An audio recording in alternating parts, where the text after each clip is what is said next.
Jake, very good to speak to you. You're into fight week now. How do you feel going into this?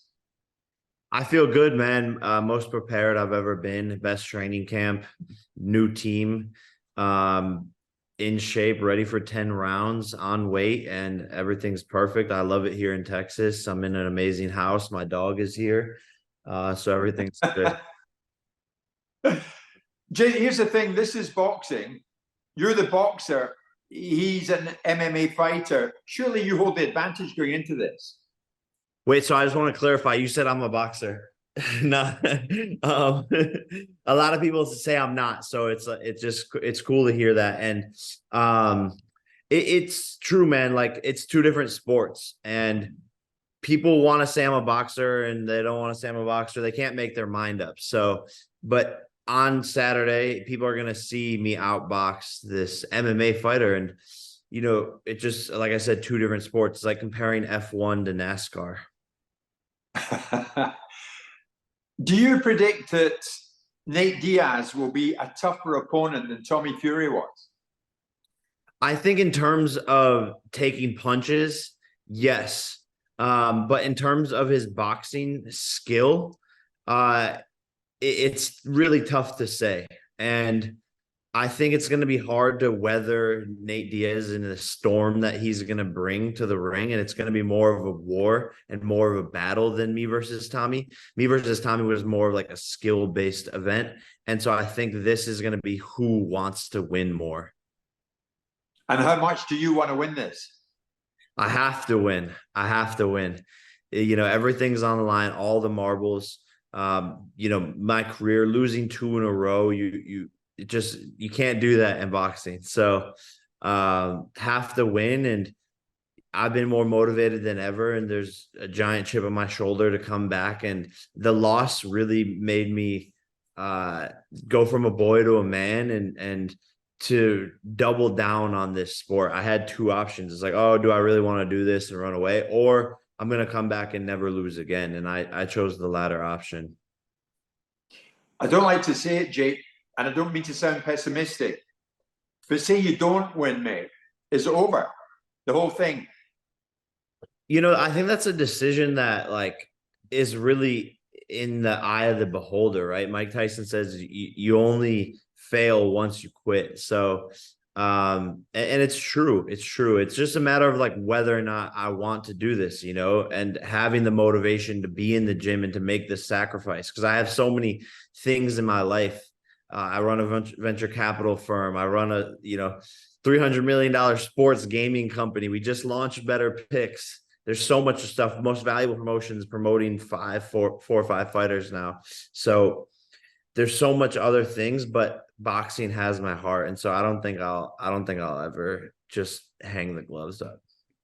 You are very busy. I know that. You do have so many other things in your life, Jake. So why do you need Nate Diaz punching you in the face? Man, I love the challenge. I love the routine, the discipline, and the focus that boxing gives me. And once you're in that ring and you get the thrill of a fight night, a fight week, all of that, and the glory of winning, it's really addicting. So it's hard to want to stop that. Whether you like it or not, there are those out there, Jake, and you'll know this, who say Jake Paul, he lacks credibility as a boxer. What would you say to them? I would say to them to give me a chance. I'm starting in this sport. I'm 3.5 years in as a pro. I've taken really tough fights that I didn't even know if I was going to win against MMA champions. I stepped up to the plate against a kid who'd been boxing since he was 6 years old from a legendary bloodline, took him to a split decision. I'm sparring world champions in the gym. I have a full team. I dedicate my whole entire life to this. So I'm only getting better. I'm only growing, and I have brought a ton of eyeballs and a ton of diversity to this sport. And to me, that means more than anything. I think you and Tommy Fury really didn't like each other. What do you think of Diaz? Is it the same? I don't really carry like any hate or dislike for people. I just think that he's a punk, a bully.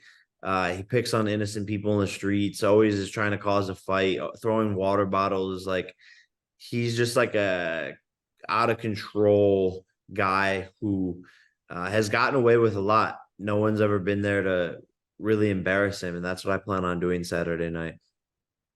And I'm going to slip this one in if I can. Many people wanted to see you against KSI. He goes in against Tommy Fury. What happens after these two fights?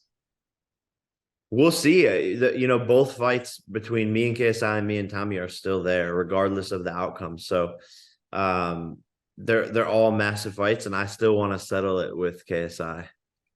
Finish off for me then. What we're going to see from you once you get in there with Diaz? You're going to see the most poised, calm boxer, Jake Paul, that you've ever seen. Sharp, just sharp. Everything's on point. Skill, technique, cardio. And this will be my breakout performance. And one day you're going to fight Conor McGregor. Yeah, look, if he stays out of trouble, and I'm my own boss, so I can do what I want.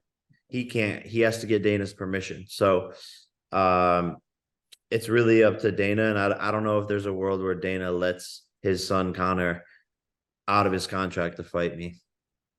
Good to speak to you. You're in Texas. You know they're building it. I work in talkSPORT. You've been there before. You're very popular. A lot of people are saying good luck. So good luck. Thank you, man. I appreciate it. On AM, on DAB, via the talkSPORT app, and on your smart speaker. talkSPORT.